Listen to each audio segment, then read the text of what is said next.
Hello everyone. My name is Vinayak Hegde. I am the CTO in residence at Microsoft for Startups. And today I'm going to talk about Azure fundamentals and the Microsoft Azure platform. Before we start off, a little bit about me.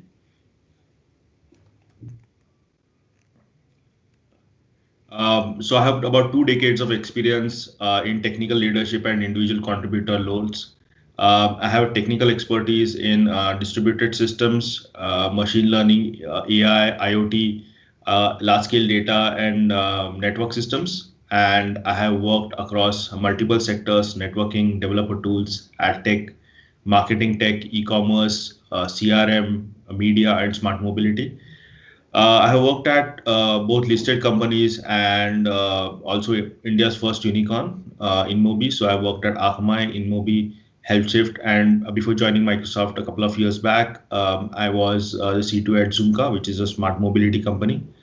Currently, I'm working as a C2 in residence in a global role at a team called Microsoft for Startups. So before we go on to Microsoft Azure, I want to talk a little bit about the cloud and how the presentation is laid out. So let's maybe first talk about the cloud.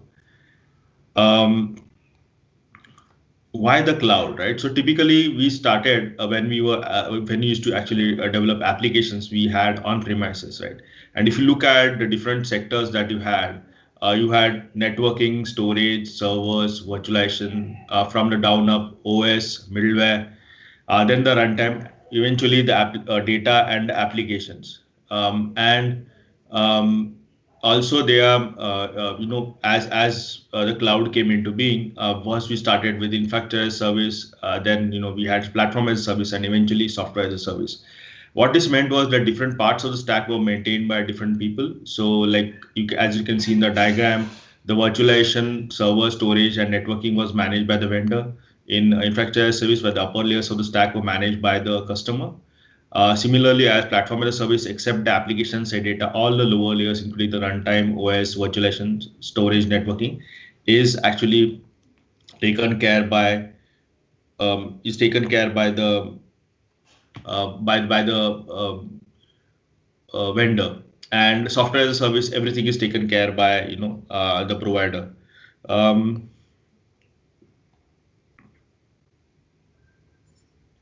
Cool. So let's move on to this to Azure slide. So if you look at Azure, Azure is a fairly wide ecosystem, and today the idea is that give you an overview of everything that is there in Azure, so then you can go and explore. So if you look at the edge devices, you have the Azure Stack, the Azure Data Box, Azure Sphere, which is the hardware that comes along with Azure. There's Azure Kinect, which is the mixed reality. On the services side, we have the web, mobile, mixed reality, containers, different kinds of events and integrations. We have databases, support for analytics, AI and machine learning. In fact, for AI and machine learning, we're going to have it's fairly extensive, so we're going to have a separate seminar on Friday. Then there is on the Internet of Things, and then there's media services as well. Similarly, on infrastructure, we have all of the basic services: compute, networking, storage, security, identity. And to use all of the cloud, you have different kinds of tools like Visual Studio, GitHub, Power Apps, Power Automate, Power BI, which is part of Azure, which is part of the Power Platform as well. So let's quickly move on to the list of customers that are using. So there are more than 95% of Fortune 500 companies that use Microsoft Azure, and they're spread across the spectrum, um, across different verticals. Whether it is like Heineken that makes beer, or if or like Mazda, which is an automotive company, or Ford, which is an automotive company, or Rolls Royce. Similarly, you have fintech and consulting companies like EY, and also publishers, book publishers like HarperCollins. So it actually is a very wide spectrum of large enterprises that use, and a similar kind of services are again offered to startups, and startups that are part of a program do sell to all of these Fortune 500 companies. So that's the reason I have put it on the slide. So moving on to Azure. I'm going to kind of talk about Azure in 4 different aspects. How to make you productive, how to use hybrid use, where you have like on-prem or multi-cloud or hardware deployments related to IoT. So you have you have different parts. The client server model as we call it, and Azure can support multiple modes of integration in hybrid. It's open, so we do support open source, and I'll go a little bit deeper into this as well. And all of this is on a secure and trusted platform that you can actually build and make sure that your data and your customers' data is protected well. So let me quickly talk about the first part, which is the productive part. So when you look at any kind of technology, you want to integrate different kinds of capabilities to different kind of services. And typically the way that you look at your services is like you have infrastructure, right? That is what the application runs on. Data, which is what the application works with and stores and reads and writes.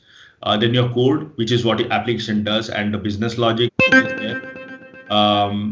Similarly,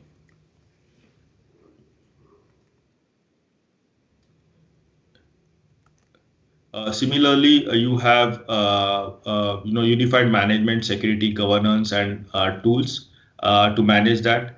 The first layer, as I said, is application code and business logic and what the application actually does. Then there's data which the application consumes and generates, and every application works with data, and data can come from multiple different sources.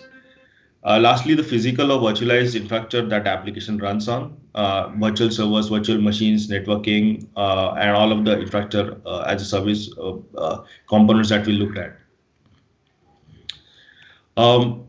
Some of you have attended my technical deep dive. So in that, I use this slide or this very often. So there are 3 ways of using Azure. You can do it yourself or use infrastructure as service. Or infrastructure as service. You have Azure Compute, Azure Databases, and Azure Storage, and you can use these services, the lowermost layer, which is like the common infra. You can also, if you're using open source software or even I would say proprietary software, you can take support from the Azure Marketplace, and you can get support for that. Good examples are like HD Insight or MongoDB or hosted Elasticsearch, and you get like integrated monitoring support if anything goes wrong. So it's like a managed model that you have. Similarly, in a PaaS kind of model, you have like cognitive services, Azure Synapse Analytics, Azure IoT, right? So basically, you can, if you want to manage layers of the stack and have more control over it, maybe more optimization, or you have enough DevOps bandwidth to take care of it, you can do it yourself and use infrastructure service, or you can take support of third-party vendors using Marketplace, or you can depend completely on Microsoft and use the entire framework end to end, right? So when we talk as infrastructure as service, what does it contain, right? So we're at the lowermost. When we look at the lowermost layers, we can see Linux virtual machines, Windows virtual machines, the app service, functions, the batch service, the container instances. We also have the service fabric. And then if you are using containers and Kubernetes, you have the hosted Kubernetes service as well.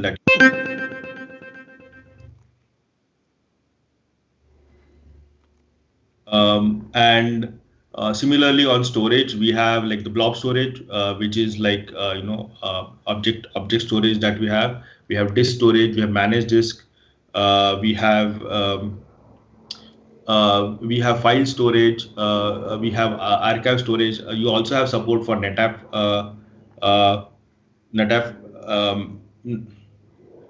files. Then you have support for networking, the content delivery network, like for giving away static files or images. Express route, say you have a hybrid development where, especially in regulated sectors where you have to get some data from your customers' data center, and especially in fintech, insurtech, healthcare sectors, you can actually connect to their data center and have a dedicated connection using express route, right?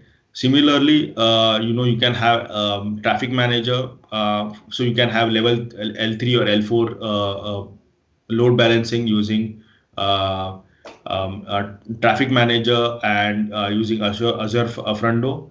And similarly, when it comes to security, we'll talk a little bit more about that later. Is like you can use Azure Bastion, you can use the web application firewall, and there are different things that you can use. For example, in security, for example, is SIEM, such as Azure Sentinel as well. If you want to do DNS load balancing, Azure DNS also provides a good way of doing that, right? So if you look at the compute, storage, and networking, it is fairly comprehensive in terms of what are the different ways that are available to compute or to process, store, and move data around, and that provides a base layer on which all of the other services are also built, right? So all of the other services that are that are working at higher level actually use all of these services at a higher level. So before I go on, also one thing I would mention is, if you are keen on serverless and you want to use function as service, you have Azure Functions. It also has for example, durable functions, which are orchestration functions, where you can actually chain functions together. You can do fan in, fan out. You can have human intervention. You can do aggregation. So there are various different patterns that are available in Azure Functions as well. So where you can actually compose your application as a set of functions, and maybe not have any infra that you manage, right? So that actually that's a completely PaaS service that frees you from any of the overheads that are there of managing. So with this, let's move on to the next part, which is Azure Data and Analytics, right? So Azure Data and Analytics, I think the most recent one that we have launched is Azure Synapse Analytics. Basically, if you want to build a data warehouse, as you grow, what happens is you have to have two sets of databases typically, or some way of combining that. On one side, you have all of the transactional data, which is like typically in an OLTP schema, online transaction processing, which is let's say, for example, you are an e-commerce company and you want to store all of the order data, right? And the logistical data. Where was the order picked up? Is it in delivery? Is it on the way in the final mile? Or how much money was paid? What were the items? All of this is stored in the transactional. But typically, also, if you are running your business, you want to know how many orders are getting generated per day. What is the average value? What are the items that are fast selling? What are the categories in those items that are fast selling? Are you running out of inventory in some cases? So all of these are typically I would say analytical queries, and they are stored in a OLAP schema, right? So what Azure Synapse Analytics gives you a data warehouse where you can actually run all of these things. If you're running something like Spark, and I talked about the marketplace model, you can use Azure Databricks or HD Insight, where you can actually use some of these tools to actually use the data. Then there is also log analytics, and for getting all of the logs out of the system and analyzing them. If you are doing real-time streaming, then you can look at Event Hubs or Azure Stream Analytics or Event Hubs very easily. Similarly, when it comes to storing structured data, then you can use SQL database. It has support for Postgres, for MySQL, for SQL Server. If you want to use NoSQL databases, but you don't want the overhead of managing, say, multi-site, geo-replicated, multimodal data, then I would, or if you're using something like MongoDB or Cassandra, and you want to migrate to Azure, I would highly suggest looking at Cosmos DB, because Cosmos DB actually has compatibility layers for both MongoDB and for Cassandra as well, right? So you can actually use a compatibility layer and get your data in and basically use it from everywhere else, right? Similarly, for processing data and pushing data in or out, you have Data Factory. And if you have existing data that you want to move out, then you have like Azure database migration service as well, right? So you can use both of these as well. Also, I mentioned for a tool that I like a lot because it actually makes life really easy if you're managing a lot of infra as you grow, is Azure Data Explorer. So what Azure Data Explorer does, Data Explorer does is that it allows you it gives you an endpoint where you can push your logs. And once you have pushed the logs to that endpoint, it in some sense, I would say, indexes them or gives you I would say table view, and it has a query language very similar to SQL called Custo query language. And what that does is it allows you to uh, uh, basically query the logs and combine the logs in very innovative ways. For example, let's say you need to correlate different kinds of data. Let's say from the request router, you're getting the latency and you're putting the request. So you can actually trace a request through your system by as long as you're logging and see at every step how much time it takes. You can also add your own business metrics. Let's say you have users which are, say, small, medium, large, or like 3 tiers. You can say, but you can figure out by tier what is the quality of service that each of these members are getting by tagging those. So by tagging those requests, and once those requests are logged, you can use those tags to actually group and find the average, min, max, or any other aggregations that are possible, right? So basically, you can actually query your logs across different systems very easily. Typically, something like this would have required setting up like Elastic, what is known as ELK stack, or Elasticsearch, Logstash, and Kibana, or using a service like Splunk or something else. But it actually makes it really easy to do something like this, like querying multiple data sources. So now that I've talked about Azure Data, let's look like how some of these systems look architecturally, right? So let's move on to the next slide. So if you see typical workflows for any kind of service looks like this, right? Like on the left-hand side, you have the data sources. There can be multiple data sources. It could be IoT services. It could be order processing. It could be stuff related to inventory. All of this is happening. Then you take all of these data sources and you can either do a real-time ingestion and do stream processing, right?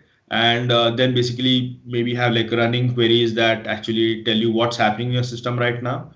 Or you can do long-term storage. You can put that into data storage, and you can also have a connection side. You can pipe the data to real time, and then the real time data tails onto disk in data storage and also does stream processing, right? So there are many ways of combining and mixing and matching those. Next is like if you're storing it in data storage, you may not want to process it immediately using stream processing, but you might use batch processing, right? And when you're doing stream processing and batch processing, you can run various kinds of machine learning algorithms. For example, on stream processing, you can run anomaly detection, you can find outliers, you can find running sums to find out what are the peaks or the troughs that are there. You can find min, max, average. You can run a whole lot of aggregations on stream processing. Similarly, you can do the same thing in batch processing, right? For example, if somebody is uploading images and you want to know if the images need to be tagged, right? It could be in a retail store. You're trying to figure out, what is the stock available, right? So you're let's say you're kind of identifying Coke cans, or you're identifying, what are the number of pieces of bread that are available, right? For buying. You can actually do machine learn. You can do computer vision and figure out what is all of this happening. You can do it both in batch processing and real time. Similarly, for maybe say stock analytics, right? You might want to do find out when certain stocks hit a certain threshold, and figure out a way for running your strategy based on that. On the side of batch processing, you might have like supply chain logistics, right? For example, you might be running some kind of inventory planner or using batch processing. So you can see, okay, what are the inventory levels? Are they below certain thresholds? How are they across geographies? So how much was consumed? How much is like pending, right? Are all of the logistics provider working as expected, or is there a backlog? Should the customers be notified? All of this can run in batch processing, right? And again, all of this data, that is blended with the machine learned data, can be stored in the analytical data store, right? Like Cosmos DB. There is also one more new kind of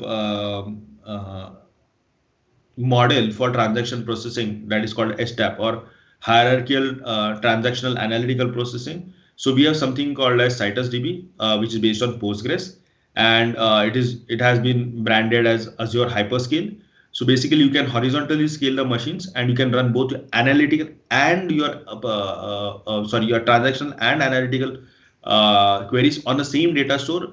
And what it will do is it will have multiple data nodes.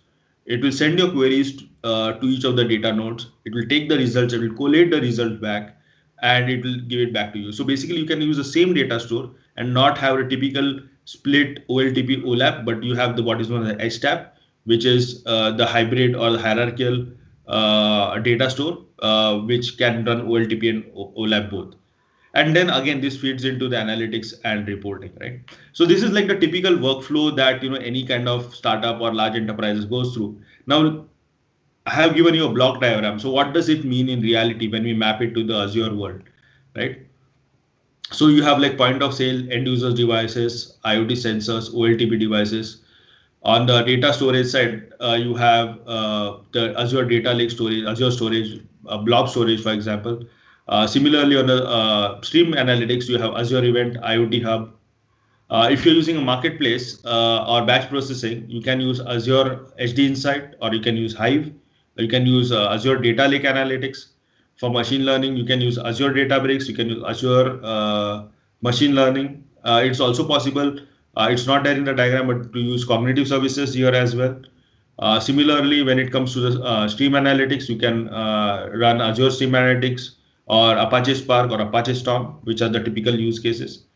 And the analytical data store could be, as I said, it could be Azure Hyperscale or CitusDB, or it could be Azure Synapse Analytics. And all of this eventually feeds into the visualization layer, which is like Microsoft Power BI or any other tool that you have, or you can use Azure Analysis Services, right? So this is about the data ecosystem, which forms a large part. The other large part is machine learning and AI.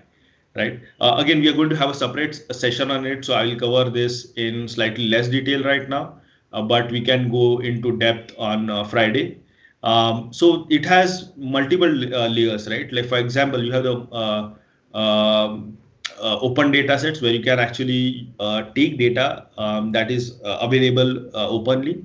It could be economic data or healthcare data or data related to the geography, for example, and you can take all of this data and blend it with your data, and basically use that data to actually do targeting.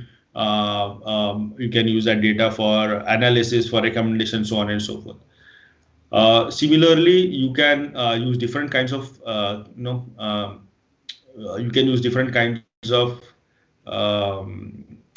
cognitive services that are available, or you can, if you want to do it yourself, there is like Azure ML or Azure ML, where you can actually write your own machine learning algorithms and run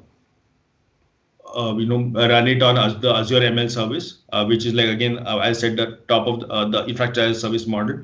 Or you can use these different services, right? So this is one way of looking at it. This is like the comprehensive listing. A better way of looking at it, especially cognitive services, is this slide, right?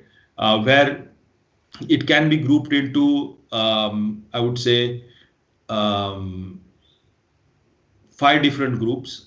So you have the decision group where you have the personalizer. So typically any kind of e-commerce site or any kind of user generated content or any kind of video site, right? What you do is if the user is browsing, you can take the browsing behavior, which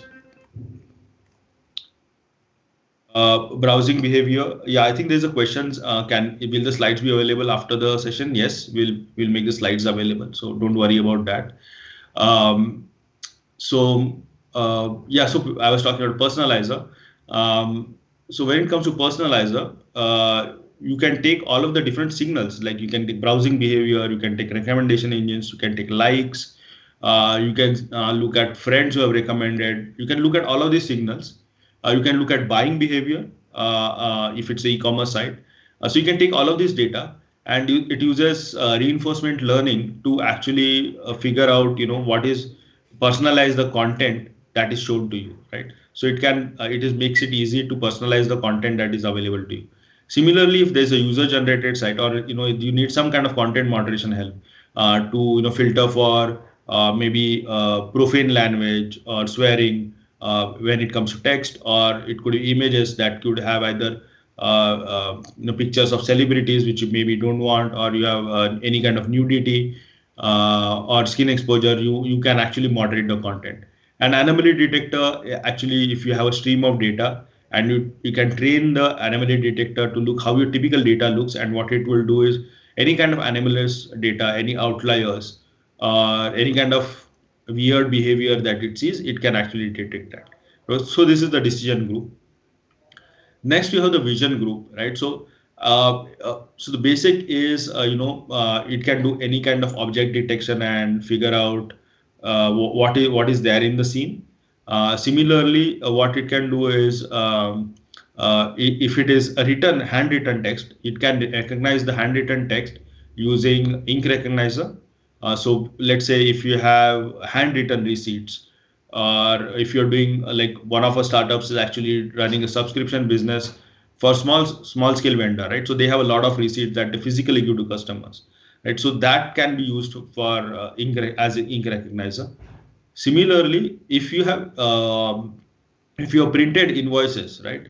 Let's say you're giving generating a receipt and giving it, like at a bookshop, or a vendor who supplies you maybe laptops. All of this can be actually, what you can do is you can train the vision algorithm to look at different parts of the receipt, and you can tell, oh, this is the item, this is the item cost, this is the total, this is the vendor name, this is the invoice ID. So you can basically mark parts of the invoice, and once that form is recognized, what it will do is it will figure out the bounding boxes and tell you what is there in those bounding boxes. So you can take this data. It will if you upload the if you hit the API with the image, it will reply back with a JSON saying what do all of these fields contain, right? So it becomes very easy to extract data. So any kind of digitization project that you're doing, right? A form recognizer is invaluable for that. Similarly, if you are doing any kind of security related or authentication, face API can be used. If you are running some kind of user generated content and you want to recognize faces in the photos that user uploads, or it could be even like a fan site, right? Like where a fan is actually logging into your app, or a subscriber is logging into your app, you can use face recognition for that. For example, I know that Uber has used this for the drivers, for them being able to log into the driver app. So you can use the face app very easily. Video indexer figures out what is the content, who are the people speaking in the video, what is spoken where, what is like the type of content. Is it like, for example, if it's a movie, is it like drama, is it action? So it actually can index the video. It can also transcript the audio, and basically what it does is at every point on the video, it actually creates an index of what is going on, right? So you are not blind. So if you want to ingest video data, it makes it really easier. the base of all of this, especially on language side, is like text analytics, right? So you can obviously do spell check. I think the most important one are the language understanding. So let's say, and it is used as a base for lots of different services. So you have three different types, right? You have like utterances. I can ask the same thing, right? I can, for example, I can in a bot, I can say, hey, my payments are failing, or I can say my payments are not going through. I'm having trouble with payments. Um, I got an error while doing a payment. So I can, all of these are called utterances. And then the intent is there's something wrong in payments. And the action could be, you could actually look at the FAQ or any other link suggestions, and then you can respond back to the user in again a natural language interface by training. And you can do this using multi-turn, right? So basically understands what is the underlying intent of the utterance, and then you can tie the action based on that.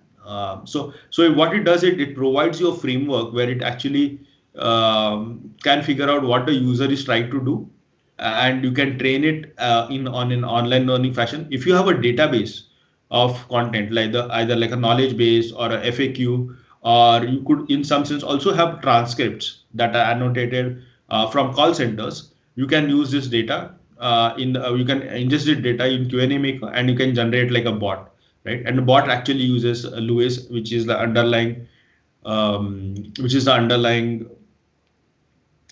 service that makes sense of it all. Similarly, you have text to speech, neural text to speech to text.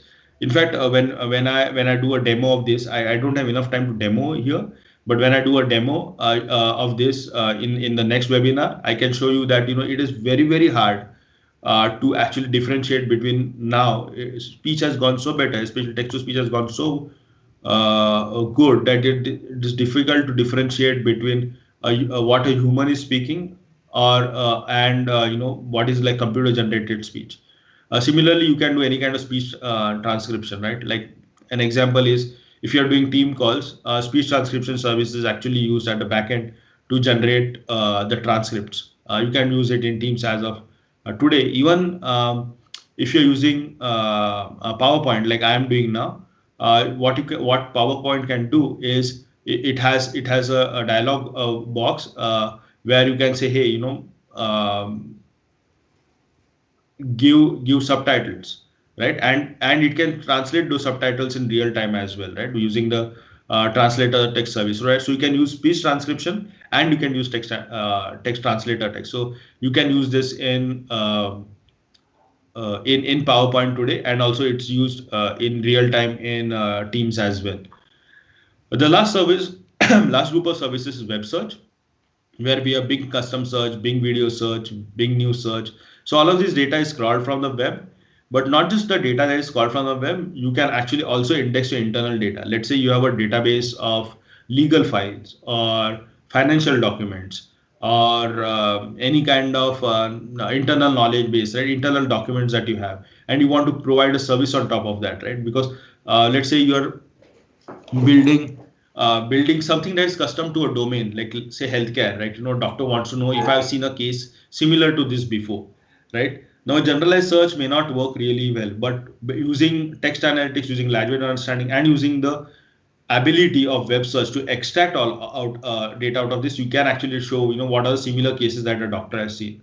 Another good use case is if you are doing a resume search, right? So a resume is in a certain format, right? So if you want to be able to extract the entities out of the resume, you can figure out, oh, this is the name of the person, this is the company he's worked for, this is how long he has worked for, these are this is the tech stack that he has worked on, or this is like the marketing services that the person has experience with, and you can basically then create clusters using web search and language analytics to get this data out.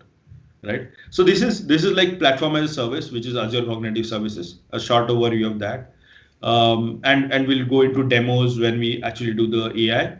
But I also wanted to turn into the tools that are available for these. When the tools are available,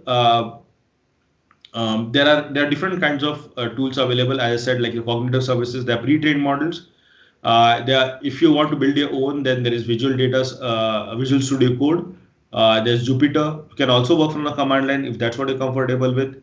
You can use Azure Notebooks. You can use different kinds of popular frameworks, for example, PyTorch, TensorFlow, Scikit-learn, ONNX. So ONNX is pretty interesting because ONNX is an interchain format, which is known as, and I'll explain what it means, is ONNX is basically Open Neural Network Exchange. So if let's say you're using TensorFlow and you want to use that model on a mobile, or you want to use that model in a container, or you want to put that model behind an API, or you want to run it on a IoT device, right? So basically, just like a JVM, it abstracts the underlying framework that it used to run, and also abstract the underlying hardware to you. So basically, you can train your model in different way and then run it on a different instance, right? So typically you would use like a pickle file to, if you're using Python, and then the deserialized form you would the serialized form you would deserialize and then use it. But ONNX provides that portability, right? Similar to like JVM, where you can on the JVM you can run Java, you can run Kotlin, you can run Scala, and it's a 3 different language, but the target is like the JVM, right? Similarly, ONNX, you can use different frameworks and different hardware. It actually frees you up to focus on your data science and using the best algo and the best training infra available from the inference, right? Because again, there are two parts, right? Training and inference to building a machine learning service. Similarly, you can use machine learning VMs, which come packaged with all of the libraries that are available, or you can use MLOps and Azure Machine Learning to be able to tie the entire workflow together, right? From being able to build a model, train the model, and build a model, train the model, and eventually retrain the model very easily.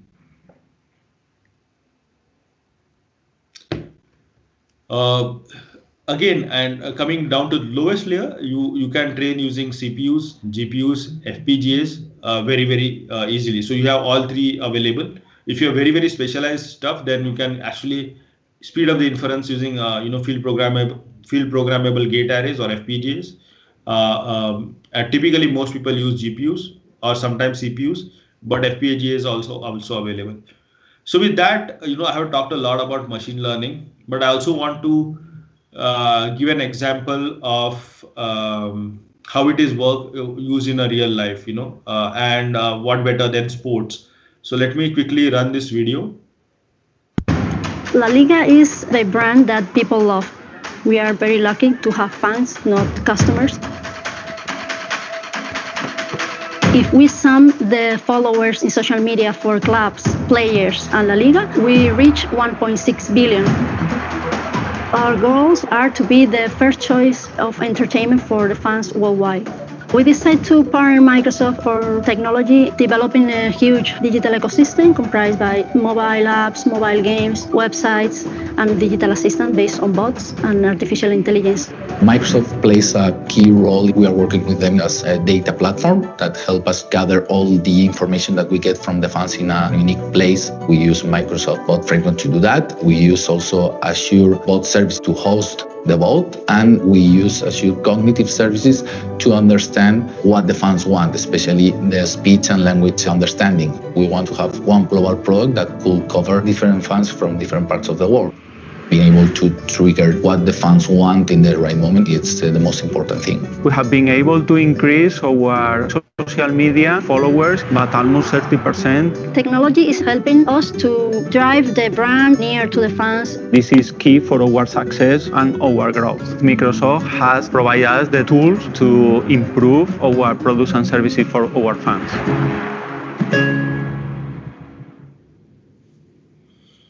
Cool. So this gives you an overview of how all these services are like composed together and used in a real life world scenario. Cool. So let me talk about I talked about infra, I talked about data, I talked about AI, but how do you actually manage and deploy and monitor and make sure that your service is scalable, it is secure, it is and it is reliable. How do you take care of that, right? So that brings me to the next part, which is Azure DevOps and management, right? So as you can see on the screen, there are multiple different parts, right? Like there is Azure DevOps, or also you can use GitHub Actions. So what it can do is you can actually do a flow of how different services are there. Let's say you have a microservices architecture and you're using, let's say, GitHub, or and you can use something else also. You can use GitLab, you can use Mercurial, if I remember right. You can use you can use these different tools to actually do the source code, source control. And once you have done the source control, let's say you commit to the master branch, you can add triggers so that once there is a commit to the master branch, it can trigger a build, maybe similar to like a Maven build for JVM, or it could be if you're using Go, it could trigger a build so that the Go binary is built.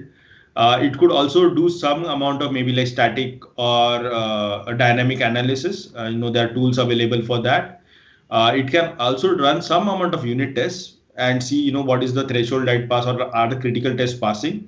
Once all of this is taken care of, it can eventually stop the service, do the deploy, restart the service, and it can do this in a manner where services are dependent on each other. So you can actually tell, okay, this is the graph, these are the services, and this is the order in which they need to be restarted. These are the metrics that you need to monitor before you go to the next step.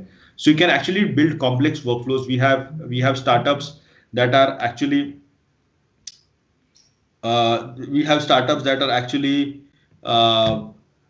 running multiple such workflows, right? And they have different kind of workflows for deployment, for dev, for test, for production, for pre-production as well, or staging as it is called. And all they do is just change environment variables, right? And depending on what branch is triggered. So you can build very complex workflows. So it takes away the headache of doing this deployment, which can actually be, which doesn't add any value to you as a team, because you would rather focus on building features rather than taking care of this. So the headache of actually managing, maintaining this is taken away from you by Azure DevOps. Similarly, you have application insights. So it is an APM. So what an APM does is it has an SDK which you can integrate into Python, PHP, C#, Ruby, and many other languages. And it tells you, how many times a function was called, how much time did database calls take, what were the order in which services were called, how much time did the service take, were there any error rates. So it gives you all of the insights being embedded in the application, and it does this via sampling, right? So the overhead is actually very, very low. So these are two things that are useful. The another thing that is useful is Azure Monitor, of which Application Insights is now part of. And what Azure Monitor does is it tells you all of the metrics related to infra. How much CPU are you using? How much memory are you using? What is the throughput of your system? What is the average latency for certain kinds of requests? So all of this data at an application layer, at a network layer, at a compute layer, at a storage layer can be done using Azure Monitor.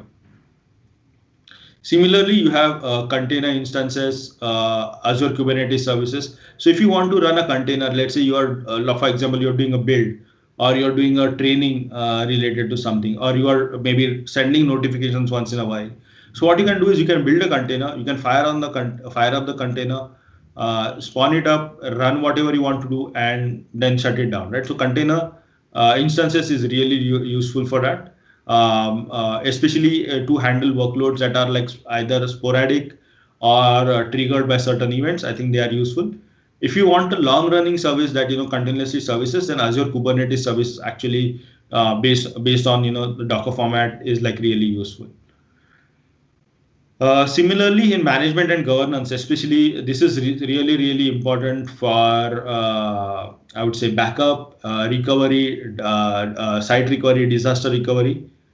Security and compliance, especially in highly regulated sectors like fintech, insurtech, healthcare, or anywhere you are handling, personal data.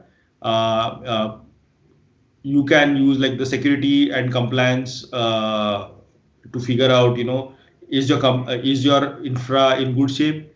You also get suggestions on the Azure portal in Azure Monitor as well to know what is your security posture. Are you doing at least the basics right? In terms of, for example, using Azure Key Vault to figure out, store your keys, store your subscription IDs, all of that very easily. Next, I think we have already talked about some some of these services, but I'll focus on Azure IoT. It's a fully managed PaaS for managing IoT devices. You have time series insights, your Azure Maps.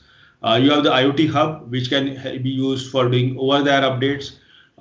You can also configure and pull data in using IoT Hub or IoT Central. If you also have the concept of a digital twin, where you have the analog device out there and you have a digital twin where you can actually pull data off using APIs, or you can push configurations very easily, and it will reflect in near real time, assuming the connectivity is there on your analog part, right? So basically, the digital twin mirrors the analog twin. And then we already talked about Cosmos DB and Stream Analytics. So all of these can be used along with IoT. The last part is the Azure Sphere, which I talked a little bit about. This is basically certified hardware that you can use with Azure, and it comes with security built in, so it can connect very securely even when phoning in to the configuration server. So that it can pull its initial configuration and actually making the data is transported securely, stored securely. So it has a key root that is kind of embedded in the certified hardware. In addition, there are other services also, like for example, identity. You have Azure Active Directory. You have information protection on media services for encoding, doing live streaming, doing transcoding. A good example is, let's say if your user is uploading different kinds of videos, right? He or she can upload it from the desktop, from the mobile, or maybe some other devices like like an iPad or a tablet. And it can be in different formats. It can be in different resolutions, and you might want to kind of transcode it to a certain resolution, right? That makes sense for your users. And you can actually use the encoding services and the analytics to figure out, what is the rate at which most people are streaming, what are the tiers that they're streaming at, what are the videos that are popular, what are the encodings that are popular. So you get like a Azure Media Player also that you can embed, and that makes it really easy to build stuff related to media. So we have a few.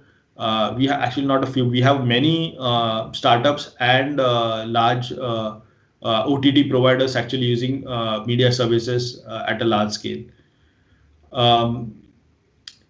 In addition, there are several developer tools that we talked about. Actually, most of these we have talked about. And mixed reality, which is basically provides AR or VR kind of functionality, and that can be actually integrated into IoT or media very easily. Similarly, continuing the theme of security, identity, and there is also migration. If you want to migrate or do cost management, it actually tells you what are the different ways you can use, save cost by looking at the usage. For example, it can recommend you reserved instances. It can recommend you spot services. It can recommend you to resize some of the instances based on the usage. And this is just one example of many that you can use for both site recovery and cost management as well. So with this, I have given you an overview of a bunch of different services. I will actually run a customer video quickly to get a sense of how all of this can be put together.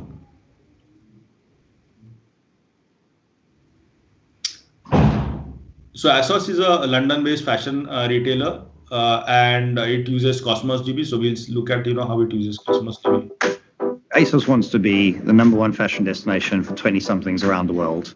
We have just over 12 million active customers, over 800 brands, and we're introducing about 4,000 to 5,000 new products onto the site every single week. We don't have shops. People know about ASOS from the internet. We have 1 minute where that digital platform is out. We're not serving our customers. When you have 85,000 products in your product range, it's vital to have a personalized consumer experience. We took a couple of big decisions early. The first was to go a microservice, and the second was to go Azure Platform as a Service.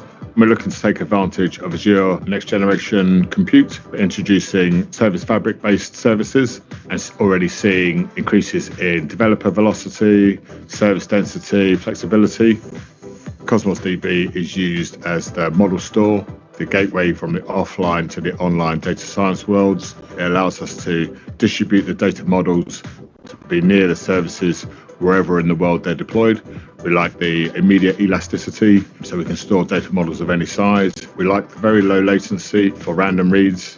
We like Cosmos DB because we wanted our software designers and software engineers focused on creating competitive advantage rather than looking after server infrastructure. Our first Black Friday on the full new platform in Azure, we had 167 million visits. We had literally no problems throughout the entire weekend. Azure has delivered as a rock solid platform to create an ever more compelling consumer experience.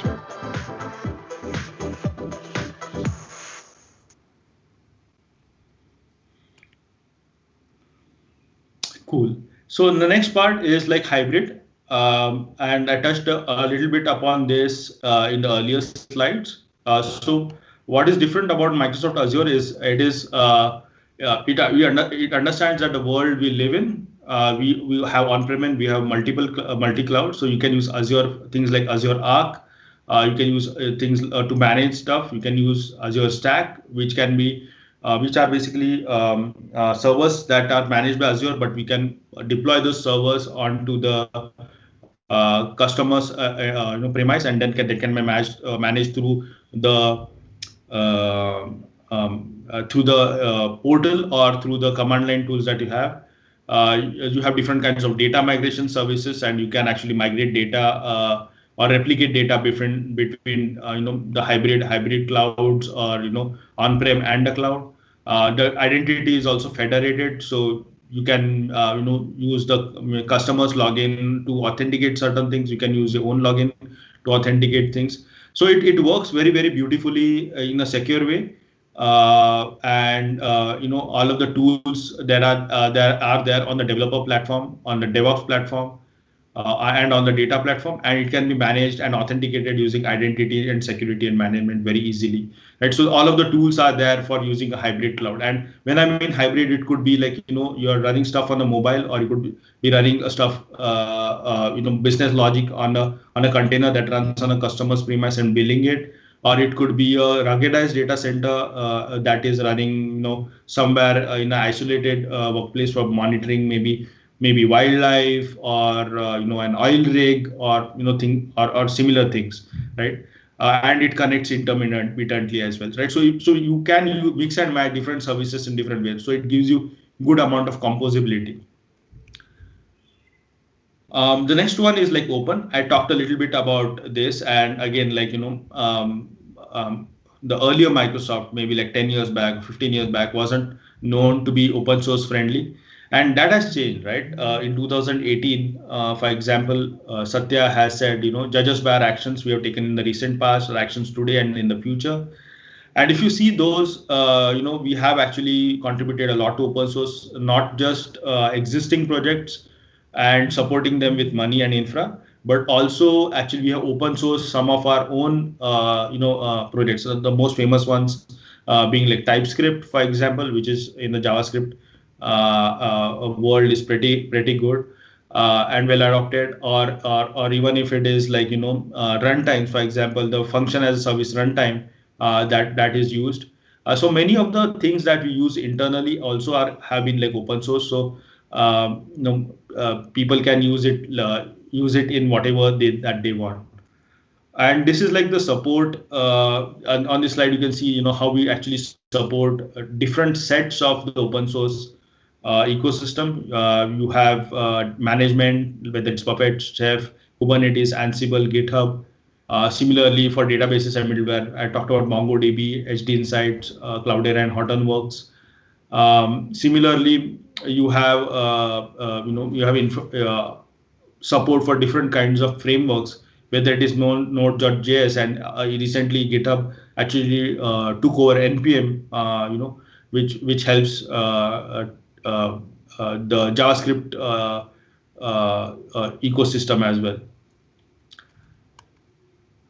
And last one, but not the least, all of this, your hybrid, there's hybrid, it's open, it's productive, but all of this is not useful if it's the underlying platform itself is not trusted. So these are the Azure regions that are available worldwide. This is a snapshot from the website. In fact, in the recent past, about 6 months, we have announced lots of regions, right? For example, in Taiwan, in Poland, in Norway, in Qatar, in Greece, in Spain, in Mexico, in Chile. So all of these are spread out across the world, and there are multiple availability zones available across the world as well. And we have good amount of deployment, whichever continent it is as well. So wherever you want to run the service, it can be close to the customer. And you have a lot of choice in terms of what data center to run it in.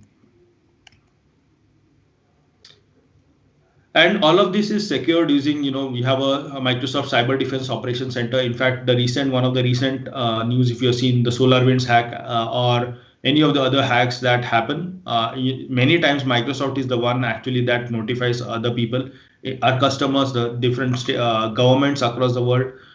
So we have very, very strong defense, cyber defense practice, and we have about 3,500 full-time professionals, and we looked at multiple different signals to figure out, what are the kinds of attack, what are the ports that are getting attacked, what are we seeing around the world, because our network is worldwide. We actually not only have the infra to pull it, but we also have the signals intelligence to actually figure out what's happening around the world. And this is then actually disseminated after analysis to our customers and to governments as well. So that's it. I'll just play a nice video that talks about how Microsoft can enable innovation, and this is completely a non-tech person who's running a really old restaurant, and how she is able to use technology.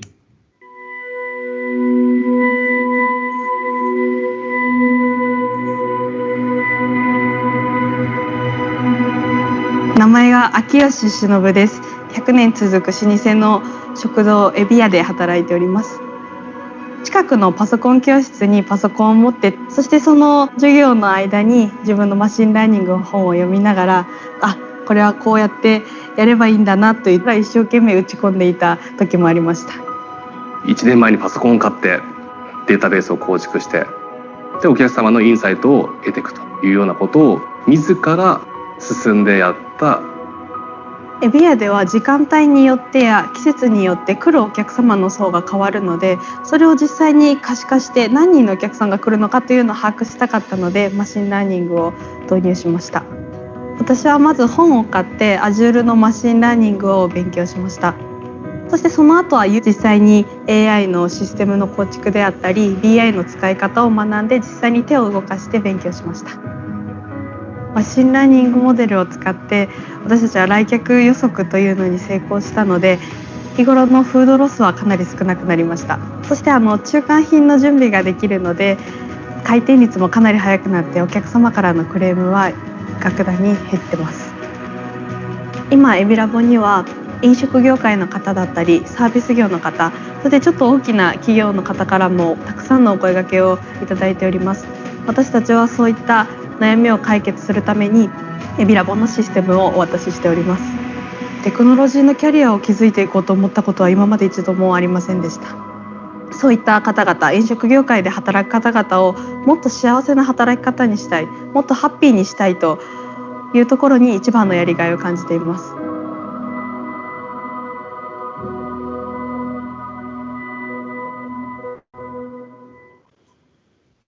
So that's it. I hope you had learned something new. And if you want to learn further, these are some of the links. Microsoft Learn, there are dual-side courses. There are also reference architectures. You can also look at the Azure Architecture Center that tells you, what are the good architectures that you can use and what are the best practices that you can use. All of the services that I have listed on the various slides, they can be looked at the services. And yeah, so that's it from me. And we can take maybe some questions if we have them. So over to you, Kabir.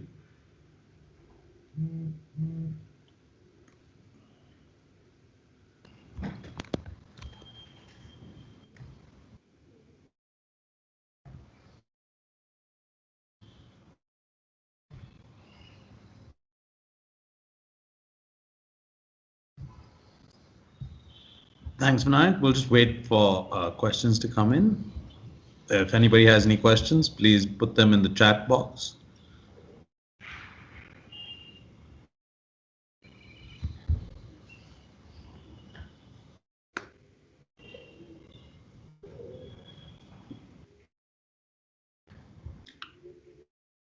Cool. So I hope this was useful. I have not seen any questions come in.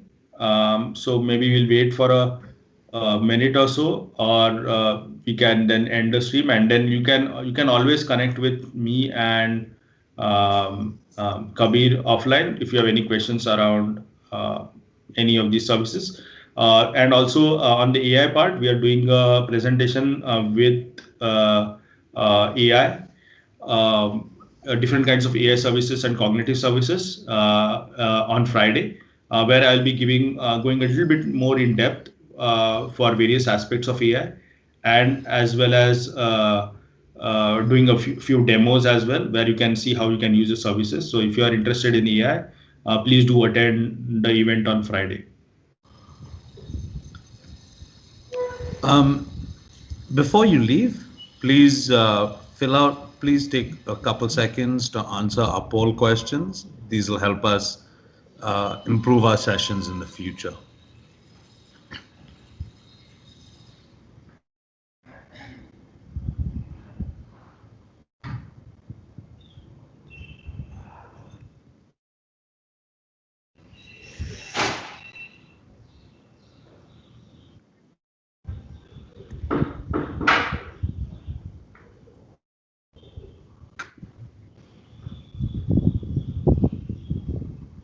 So John Tagle says we will have more questions in advanced webinars. Yes, in fact,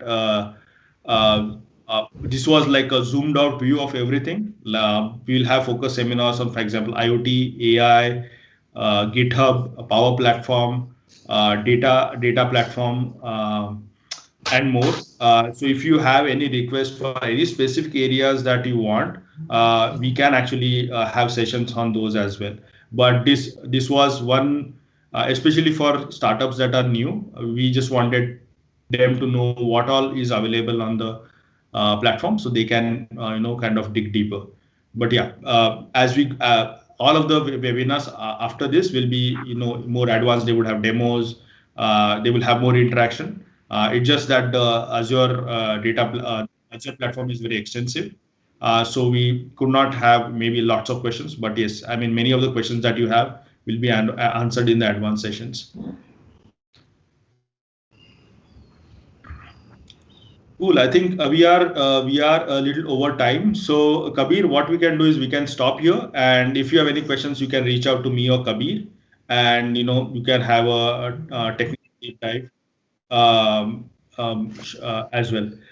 Yeah, just before we go, I think Johan has a quick question. Is the IoT one scheduled? Not yet, but yeah, keep an eye out. We should have it in the coming months. And the recording for the webinar will also be available. And I'll make the slides also available, so you can actually take a deeper look at the content as well. So thank you, everyone. Thanks, Kabir. Thanks, Vinayak. Thank you for your time, everyone. Thanks for your time, everyone. Forward to you at the next webinar. See you all at the next webinar. Yeah. Bye.